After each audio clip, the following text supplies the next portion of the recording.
Thank you for sitting down with us, Darcy. Thanks for having me. I'm excited about this interview and this edition in the concert series for a couple of reasons. One, you are what I would consider a design legend in the community here. I learned a lot from you over the last now 12 years that I've been working with you. I've had the opportunity to design our personal home with you and with Greg, and I've been a part of numerous projects for your clients. And I think you are a unique and special mind when it comes to design. And so I really appreciate your time, our friendship, and the creative expression and just the attention to detail that I've seen in your work over the years. And I consider you not just a friend, but a mentor in the industry as well. So thank you for sitting down with us. Well, thanks so much. That means a lot. I almost teared up. Yeah, so did I. I think you're trying to make me cry. Yeah, no, not yet. I'm going to get there. I know it's a really long journey, but can you just tell me just a little bit about your genesis in the design world, how you got started, and the short version of how we ended up here today? I started in college immediately after I graduated at the age of 17.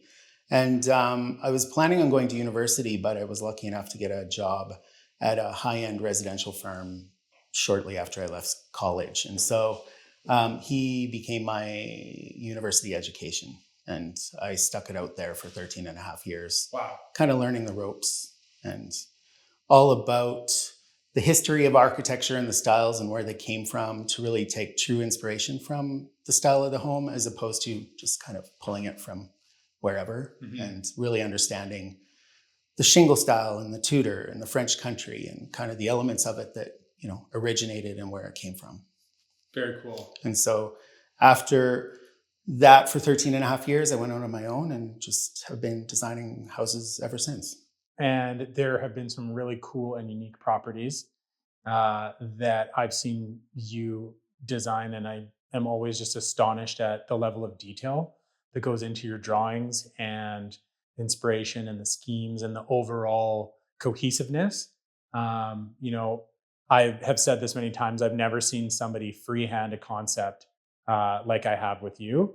Where does that ability to draw and to kind of now combine, because I remember when we had first met, you were drawing with like a pencil, and now I've seen what you're capable of on the iPad, and it just blows my mind. And so what is that like? Have you always had that artistic touch and that ability to like conceptualize things in a drawing? Well, yeah, pretty much. Like, I knew I wanted to get into residential design before I graduated. And so that has always been just kind of in my blood and in my system to be about residential design and architecture and working with people and providing them the information they need for their dream home to really bring it to life. And so back when I was in college, all of the computer systems were just coming in. And so everything I did was by hand because that's the way I was taught. And then the firm that I was at for 13 and a half years, again, it was all hand drawing, working through that. And the computer part was just taking that to construction and development permit and all that sort of thing. So it takes time to hone in on your style, but with a lot of work and detail and listening to your mentors, you can really kind of hone in on a style, just like in the drawing style and the way you letter and the way you draw your drawings. So yeah. I think it lends itself to like really special outcomes for projects because you're still drawing a lot of details by hand before they're being translated onto a computer.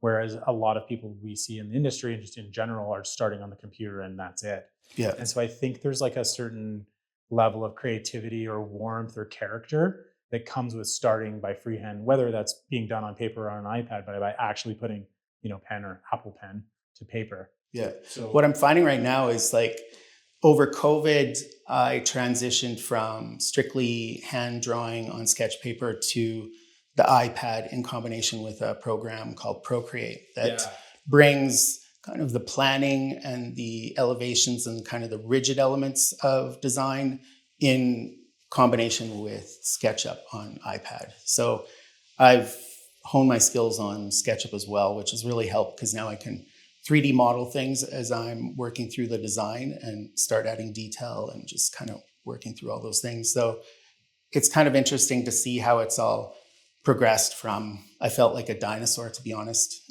before COVID, because I did everything by hand and everyone was so on the computer and Like, all of that sort of thing. So, yeah.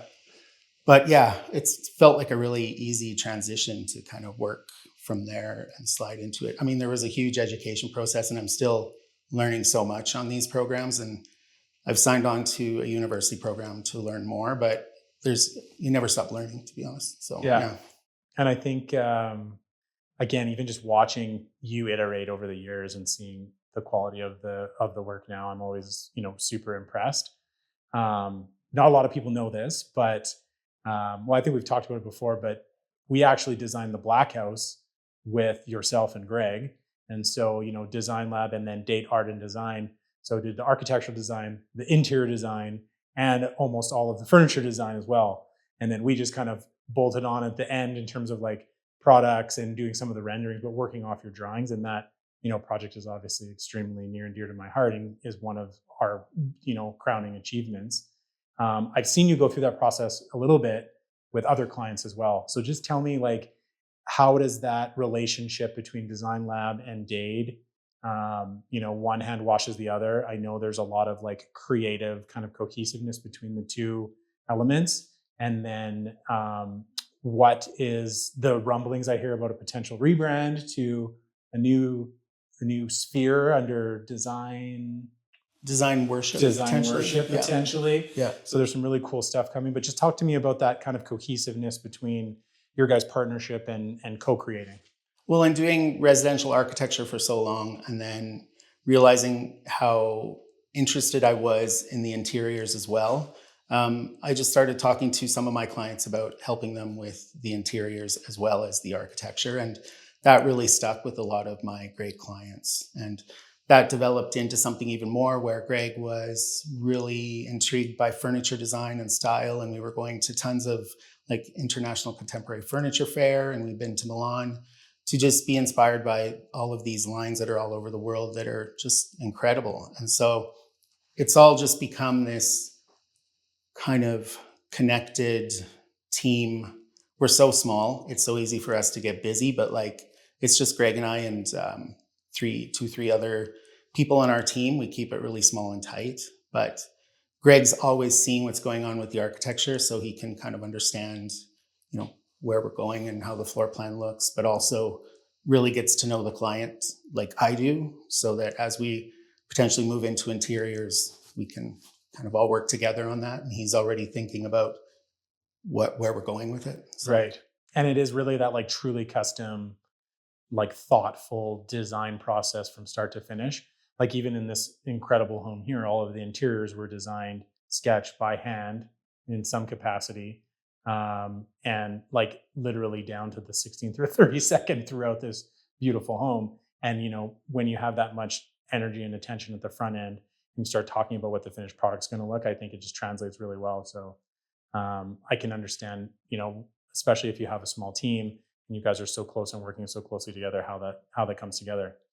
Over the years, you've been through several different generations of design in the community here. What do you think are some of the like big trends that you think are emerging now within the community, whether that's in terms of the way people are doing business or the styles that are starting to come out? Well, style, I don't know. People can look at, say, the modern farmhouse and say that was a trend, but with how important it's become and how people really have come to love that style, I'm just using that one as an example. I don't really feel like the modern farmhouse is a trend. I feel like it's just now become a part of design vocabulary, and it's just a style that people will use as an option to go to when they're wanting to design their dream home. And so what I've noticed is a lot of the new things that are coming on seem to have a more classic importance to them, in a sense that hopefully they have more longevity to them, as opposed to just looking at things that are cool and trendy and going to be ugly in 5 years or 2 years. You know what I mean? So, yeah. Like some of the ideas that I had for the house that you guys ex-named. No, you didn't have any of those. There was a couple. I don't want to say in case somebody watching has that inside their house. You'll have to tell me later. I don't remember what they were. I will. And then in terms of like the community, in some of our conversations we've had on and off camera, there's a sentiment that maybe people in the design community are starting to open up and be a little bit more willing to share ideas and to share resources with other designers, other trades, builders, like starting to collaborate and create a bigger sense of community.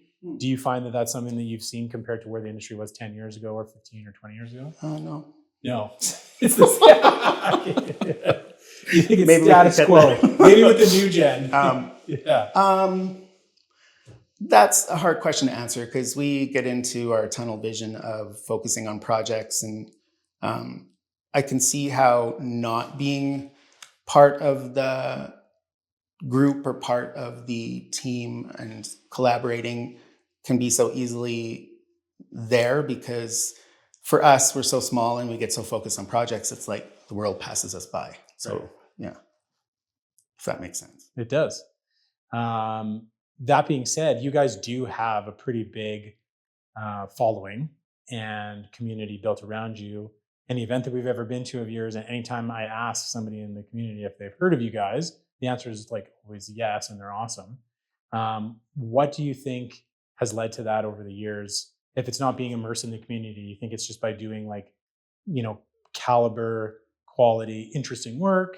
Is it because of the physical presence you guys used to have in Inglewood? Like, what is that? That's whenever I bring up your guys' name, everyone's like, "Oh, we love them. They're amazing. Their pieces are great. They're so fun." Like, how do you think you've garnered such a reputation in the industry? Well, part of it's because we love what we do, and I think that kind of bleeds out to the people around us and to our clients, and they see that. Sometimes, I have been told I'm sometimes a bit too passionate about what I do and how much I love it, but I don't think I see that as a flaw. And I think that just kind of filters out to the people around us to really see that we work really hard at giving our clients their dream home and the place that they want to live in, because at the end of the day, it's our nest. It's the place we go to close the doors away from the world outside, and it's our family. It's our place to be safe and away from the things outside, and it's an important part of people's lives. Right. And creating that. So you guys are passionate about, creating that sense of security and safety and love inside the space. But I think, I've heard that from other people before. I've experienced it firsthand with you guys. And I think that something else that's really unique is that you guys are able to find interesting and different and unique ways of bringing that out in a space. And I don't know why that is, but I found that, maybe it's because there's that crossover between, the interior design and architectural design and finishing and furnishings and art, but that there's just pieces that I see in your guys' properties that I don't see in other places. And I don't know why that is. Well, when we first started Data Art and Design Lab in Inglewood in the big space on 9th, we told each other, Greg and I, that we needed to be different, and we wanted to step outside the box and not follow the typical kind of form of what residential retail spaces look like, where it's all furniture, all art, or whatever the case may be. And so I wouldn't say that was a smart business model, because Calgary is ahead of the game, but also behind in some ways as well. Mm-hmm. And so to step too far outside the box, you can kind of shoot yourself in the foot, because it takes people time to understand what you're doing. But we've always just wanted to be different. So we see something and we're like, how can we make that a little bit different than what people are normally doing? Or how can we tweak that? Or how can we adjust it? Or look at this line of furniture that people don't even know about in Calgary. So, yeah. Or let's take this Parisian fireplace from across the world and install it. It's 200-year-old. Oh, people are doing. Oh, there's designers in Calgary doing that all the time, though. That's like, yeah, it's just looking around and trying to find interesting, unique things. And I find Greg has really honed in on his skill of just going through, and if it's a specific dish line or a sculpture line or whatever the case may be, he seems to really be able to find these unique lines that are so different. We love our sculpture, our salad bowl, and our art that we have from you guys. And I actually have one of your original pieces in our showroom and in the house. We'll find a way to cut and show some of them on camera. But tell me a little bit about your art. So years ago, my first job when I left the firm that I was in was to do the architecture controls in a community called Mahogany. Oh, never heard of it. Oh. Yeah. And that kind of formed through into being asked to do the interiors for a couple of the show homes in the original launch of the show home tour that was going on there. And one of the requirements for one of the houses was to be very artsy, art gallery type. It was going to be by appointment only, and they wanted it to be different. And so we had walnut floors that we didn't want to cover with a carpet. And I just had this idea about putting shredded paper on canvas to get the texture in the space, but not on the floor. And that all just kind of developed into a series of art that I'm doing that's all very textural and layered, and yeah. And really cool. Thanks. Yeah. Love it. We get lots of compliments on it and lots of comments on it. Do you think that like art and design go hand in hand, or do you is somebody who's more artistic or creative just as capable as somebody who's more like process or technically oriented when it comes to like actually doing design, or is it somewhere in the middle? Does it depend kind of on what their niche is and what they're working on? I find that what I've noticed over the years is if someone's super technical and kind of all about business, they maybe aren't as artsy. And then the really artistic people have a tendency to be a little less knowledgeable on the business side. Right. If that makes sense. Yeah. So they come up with amazing concepts and creatives, but actually executing and getting them installed on time or on budget is difficult. Yeah. And then on the flip side, somebody that's crushing it in terms of budget and timing may not come up with the most unique or creative ideas. Yeah, and they'll need a big team behind them to kind of help some of those things push it forward and have that creative vision. Yeah. Which is fine, which is totally great. Like everybody has their positives and their negatives to work off of, and a lot of those people have figured out what that is, which is great. So where do you think we're going to see design in the next 5 or 10 years? Do you think we're going to see like more of the e-design and the transition, like people starting to do this stuff online over video calls? Or do you think we're going to see a resurgence, or at least a commitment back to the tactile kind of experiential world? That's a tough question, because people want things to be more efficient, but so often you hear a client say, I love that sofa, but I want to sit on it. Mm-hmm. Or I love that fabric and I want to touch it. And so how do you make those things come together realistically, right? Because everybody's going so fast now, but to speed things up, there's also a thing that has to be compromised, which is if you love the sofa, you might have to take a risk on how comfortable it is. And if we have to do some adjustments when it gets here, then that's the risk you're going to have to take. You know what I mean? Yeah. So, yeah.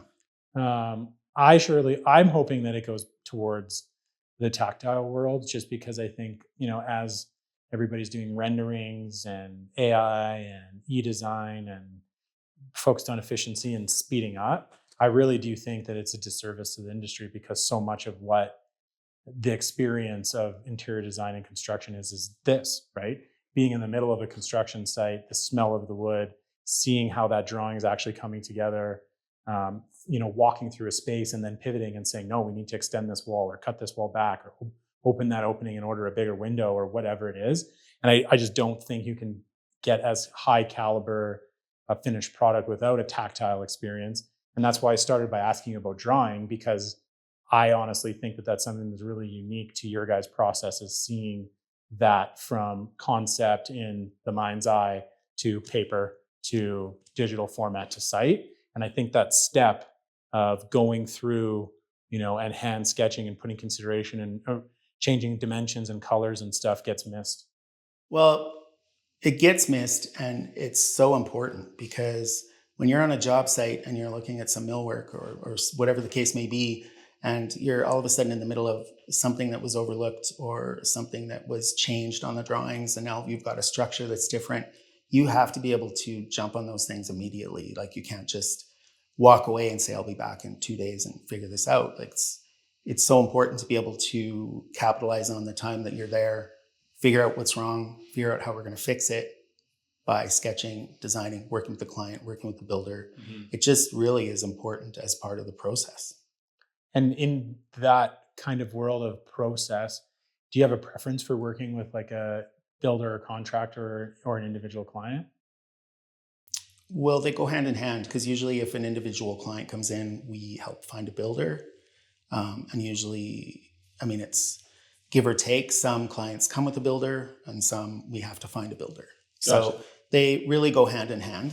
And for the most part, you're starting the process on the client side, and then they've either have a builder already and you're working with them, or you're helping them find a builder if they don't have one. Yeah. And what I'm trying to do now is get a builder on board before the process even starts, so that they can be a part of the conversation of the design. So I'm not over designing or going over budget. I mean, no matter how much experience you have, you still have to have that input from a builder who is on top of lumber prices and all those kinds of things, so that Shoring and yeah. foundations and the Yeah. actual putting it together. Yeah. Yeah. I think that's a very, very prudent approach. Do you have any questions for me? How in the hell are you managing all that you are doing? Because I just noticed on social media that you've opened a new store in Red Deer. Yeah. You've got so much going on. Yeah. And your team, you have a good team, but like, again, I wouldn't say it's a large team. Yeah. I'm a robot. So a lot of people think I'm a human being. I'm not. I'm actually an android. No, I don't sleep. I think the answer is I have a great team for sure, but I have a fantastic partner. So, my wife is a mega reason on how I'm able to manage as much as I am. Just having that support at home, having mentorship is really important. The relationship I have with, my dad, who's my business partner, and a number of industry professionals, both in the construction space and the design space, like yourself. If I have a question or I need an answer or I need guidance on how to approach something, I'm not doing it alone. And I think for a long time I did. And I couldn't manage the volume and the busyness and just like all the initiatives that we have going right now if I didn't have the community that I do, if I didn't have the partner that I do at home, if I didn't have the relationship that I do with my family. And if I, wasn't willing to ask for help, like I mentioned, I wasn't in the past, and now I do, and that's what allows us to go at the speed that we do. Yeah. And aren't you afraid of burnout? I think I burned out like 3 years ago, and so at this point, I'm just excited to see how much further, faster, higher, better we can get, and do because I've kind of already got pushed through the wall. At this point, it's more of a science experiment to see what can be achieved.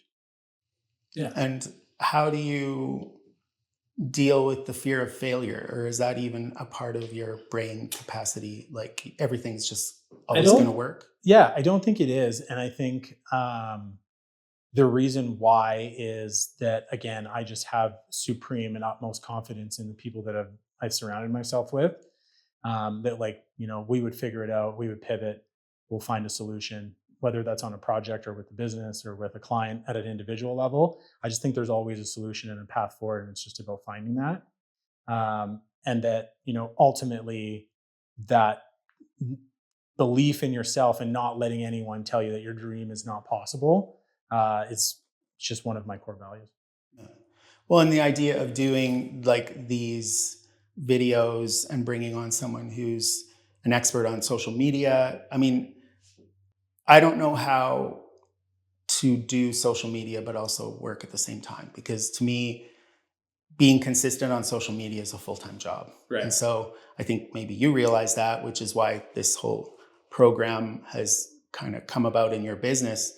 And I desperately need to kind of follow your approach and do the same thing, because social media is a part of our world now, and it's never going to go away. Well, funny you mentioned that, because part of the reason that we are going down this path is like twofold. So one is, we want to do this to increase our brand awareness and to let more people know what we do and to showcase amazing trade partners and designer partners and builder partners, and to give, homeowners and people that are interested in design, a look behind the curtains, if you will, to see like these kind of conversations, these kind of projects, where the industry is headed. But the other kind of vein is that we are hoping for this to also become part of our business, so that we can actually offer it as a service to people in the industry, whether that's a designer or somebody that's in flooring or a builder. And that will be available tomorrow?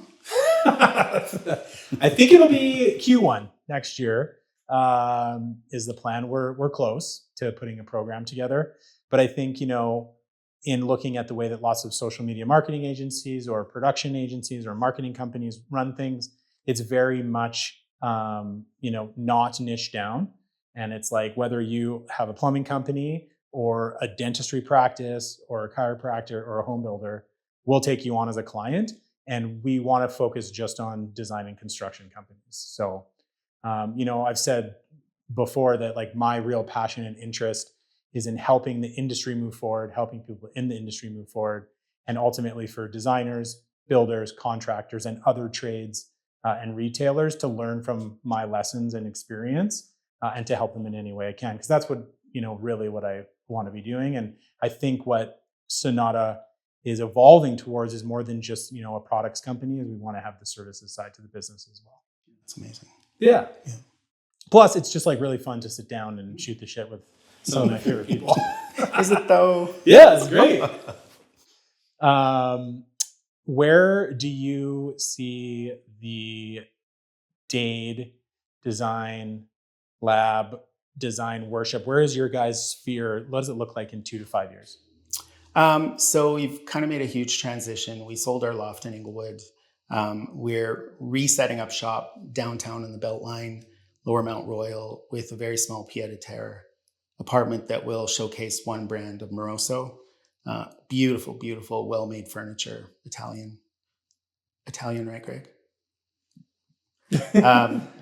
But we're also in the middle of renovating a church in a small town just outside of Calgary, which will be part of our design process and our program moving forward. So it will become a showroom / design studio space. It'll be all about design.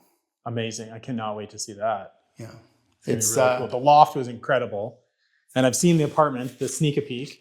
Yeah, it's a tiny little guy, but well, we're going to sit down with Greg there. Yeah. And we'll get some. And you'll see what that space looks like.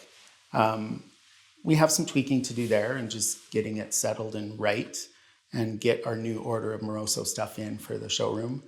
But we really need to get on track with the church and really get it going as well. So there's a lot going on. And on top of that, we've got some wonderful projects like this one on the go that we need to stay on top of too. So it might mean that we expand our team a little bit. But again,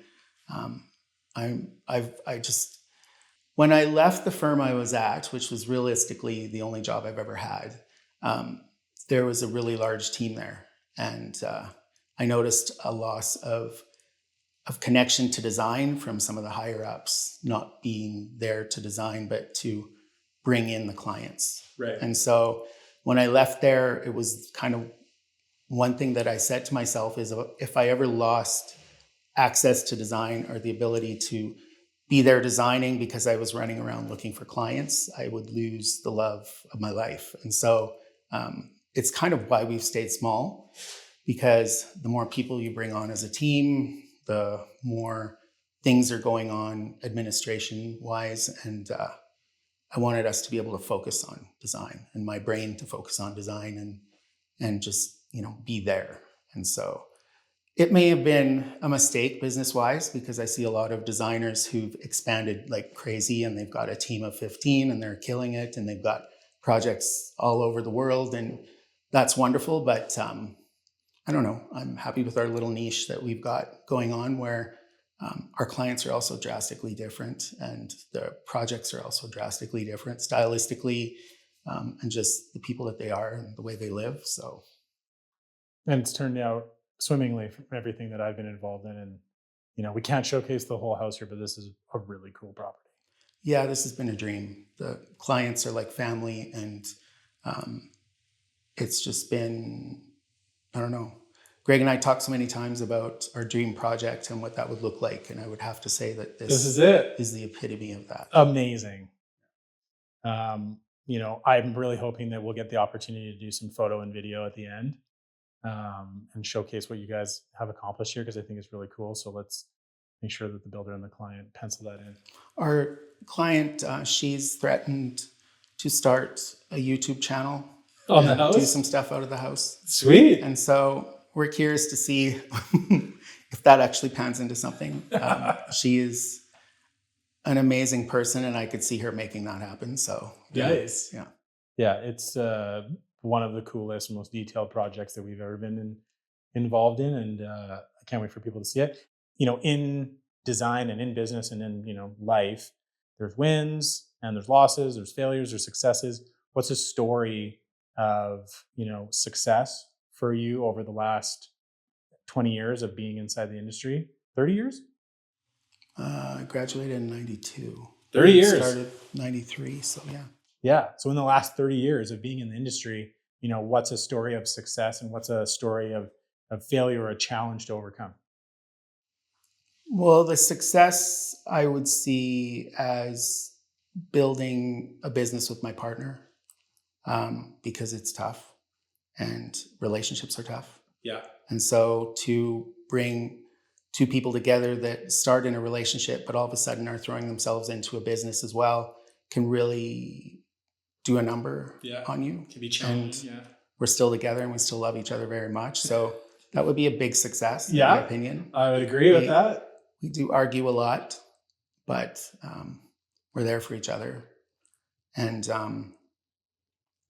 I've had the opportunity to work on so many amazing houses.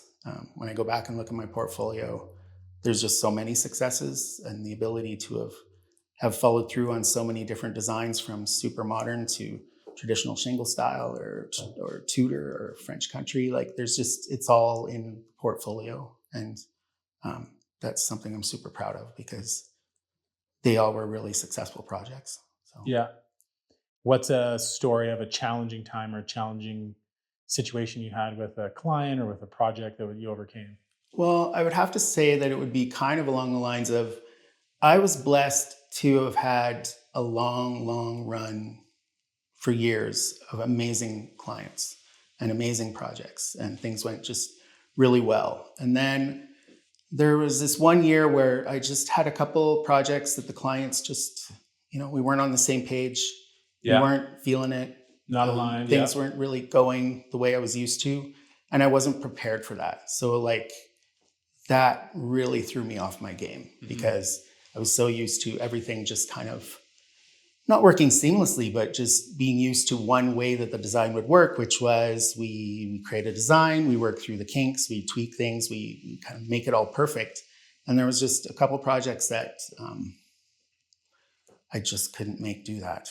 And so that really knocked me on my ass. And how was what was the solution or the come up from that? Stepping away from the project. Yeah. And just taking space from design, taking space from the project. Stopping the project on my end. And right. So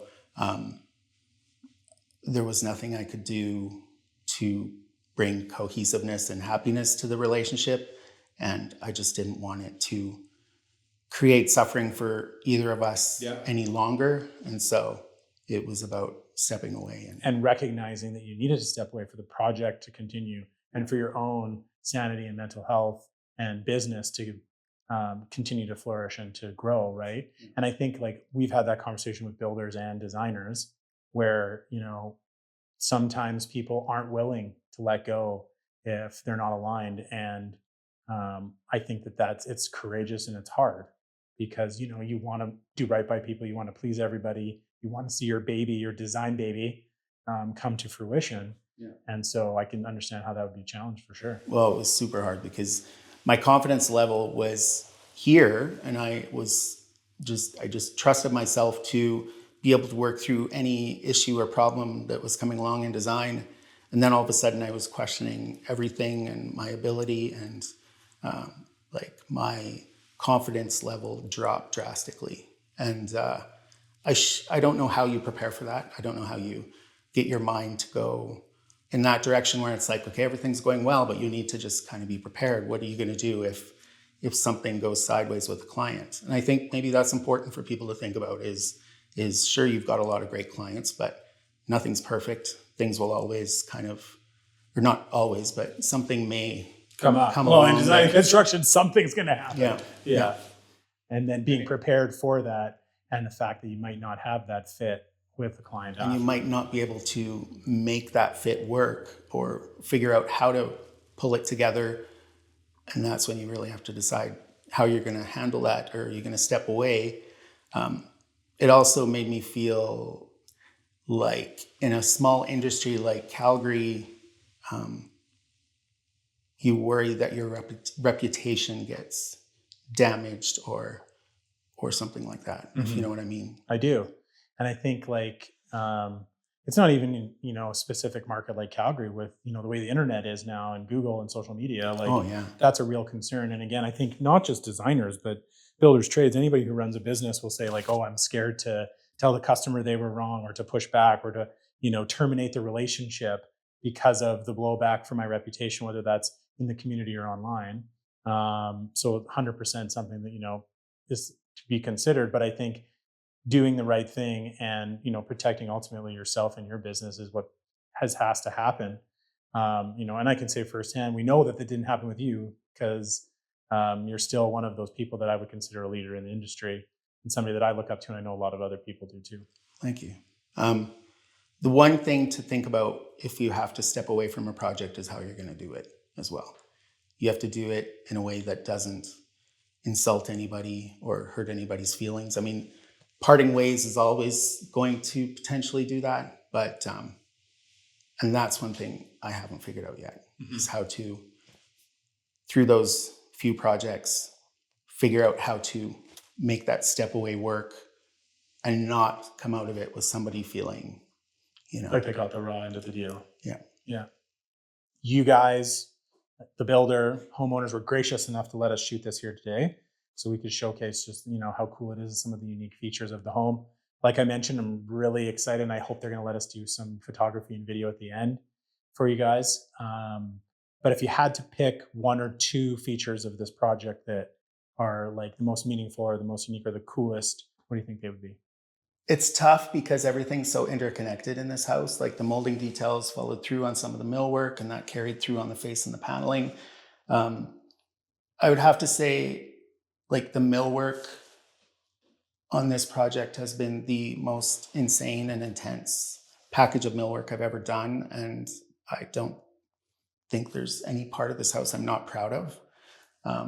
And that all connecting to those molding details and the big bases and the way that all came together, like it's all just come together so harmoniously. It just kind of feels right. So there's a few things missing. Like we want to add a few French details, but that'll be down the road with, some little molding leaf details and stuff like that. But. Cool. So in 30 years, you would have worked with a lot of different builders, a lot of different clients, and a lot of different sub-trades and reps. How do you go about selecting the builders that you recommend? And how do you go about selecting the trades and the reps that you work with to the client or to the builder for a successful project? What are some of those key attributes, or what is it about specific companies that results in those long-term meaningful relationships and successful projects? Communication is very important. Like I would say top. If you're working with a builder that's good at communicating with their client and with us on everything and understanding what's going on, that really is kind of one of the key components to a builder that I would love to work with. I've worked with so many different builders over the years, and there's just so many good builders. A lot of the high-end builders all come with trades in their pocket, which are actually shared amongst a lot of the high-end builders in town, because there's a key group of trades that are just at the top of the game, and from framers to drywallers to plasters, like there's a group of them that all just kind of move from high-end project to high-end project. Yeah. So in a lot of cases, we're not, I mean, Greg will do a few small renovations where we need someone to do some millwork or some painting or some plaster or some details like that. And we know those people because we worked with them before and that they do a great job, or they've been referred. And so it's about having had experience with them and knowing that they're going to be good to our clients, and our clients are going to be understood, but also like communicated to. So, and that they are executing at that level on other projects for other people, and have done so in the past. Yeah. So reputation matters, and the legacy you leave. Yeah. It is disappointing when you have someone kind of mess up, though. Right. But we try to kind of work through that and keep that client happy. And it's construction. Yeah. It's gonna happen. Oh, yeah. I wish it wasn't the case. I know. Yeah. Sweet. Thank you again, Darcy. We're really excited to sit down with Greg.